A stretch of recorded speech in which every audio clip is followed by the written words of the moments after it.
A 4-2 victory over Whitby Town, despite the nervy ending. What a performance from your boys.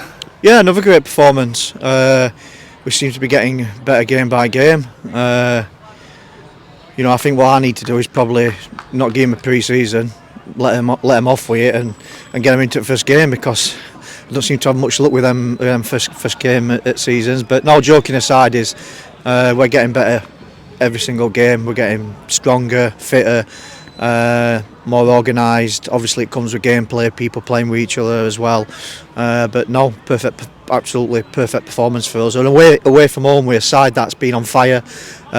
Difficult times for us, the players that they have been finishing work at 2, getting to the ground for 3 where we meet, to travel all the way to here, which is 2.5 hours, to some of the lads probably 3 and 3.5 really. So yeah, really pleased with tonight. Like you mentioned, they have been on great form, 100% record going into this game.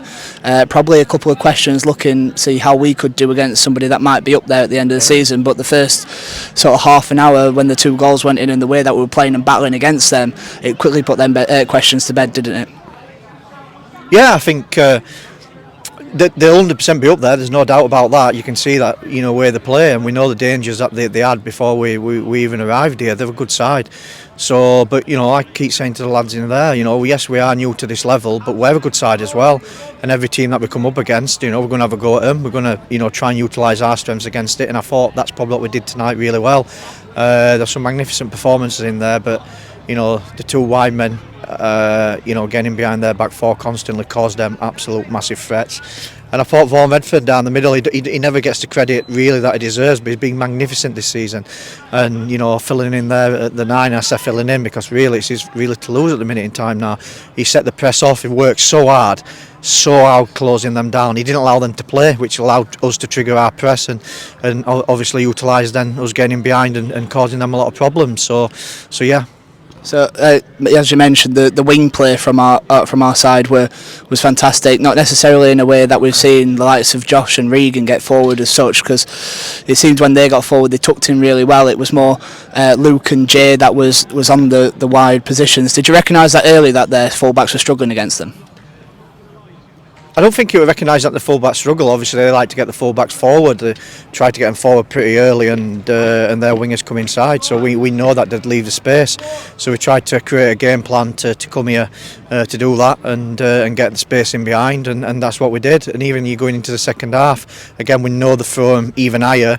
So the period in the second half where we swapped both wingers to allow them to come inside the pitch and pull the trigger rather than providing crosses. Actually pull the trigger, and you see with the 2 goals there with Luke, he got his justice with that. But yeah, it's we just tried to adapt a little bit to what their strengths. Tried to look at their strengths, but tried to utilise their strengths really as their weaknesses, and that's what we tried to do today.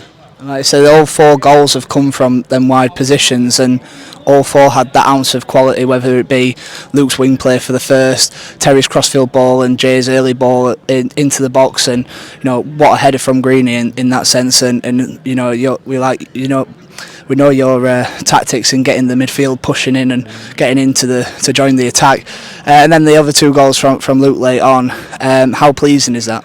Yeah, it's very pleasing, absolutely. But I think we're going to recognise that it does come from hard work as well. Defenders as a team working hard.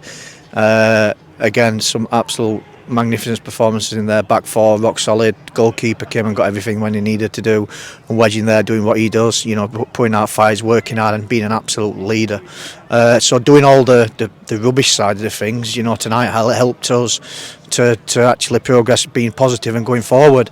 And I've said to him there, I don't worry about us going forward and doing everything. If we do the ugly side of the game and have to work hard and close people down a little bit quicker, a little bit sharper now, because we're a little bit better level with better players, better teams, better organised. If we do that quicker and better as a team, then we're going to create problems for the opposition, because obviously we know we've got a lot of firepower going forward. Obviously, right side of the result, wrong side in terms of floodlights with them going off again. Yeah. Seems to be caught now twice this season. Thinking more about the trip, and you mentioned about lads taking, having to come really early, set off early, maybe come straight from the jobs. Do you think these are long away trips, and take your example back to Westfield in your first season in the FA Cup, going all the way down for Herefordshire, and the performance that your side put in that night, for tonight example, do you think these long away trips sort of galvanise the side, say, we're travelling a long way, we need to make it count? Well, Yeah, I also think that it allows me as a manager to create my own team talks and challenge the players. Really, I always kind of try to challenge them in my team talks, and where I prepare them, from a Thursday to a Saturday when it's my space inside the changing room. And the challenge today was, have you got the mentality? I hadn't asked them if they've got it. I was asking them for them to show me. And can you put up with coming on a Tuesday night, setting off at 3 o'clock, leaving your family where you've left your work, and you might have had to put half a day's holiday, and then you're stuck on a bus for 3.5 hours. That questions your mentality and your togetherness as a group, as a team. So a good test for me tonight, really, to put that then to them, before the game, and say, look, go out and show me. I hear this, and tonight they've certainly proved it. Unfortunately, we had the end two goals there. Do you think that might be just, once we've got 4-0 up, we maybe switched off a little bit? What do you make to the end two? I think we're just dead on his feet. I saw it coming 70th minute. I just think we're absolutely dead on his feet. Maybe I could have changed things a little bit sooner. So I'll take the blame for the 2 goals. But I think they're just tired legs in there, and you've got to understand that you're coming away to a away side here that's won every game so far. So you're going to have to come under some sort of pressure. We're just glad. Well, I'll say it's glad. My heart's not saying it's glad, but we're glad that we're in the last 10 minutes. But we could ride out the performance.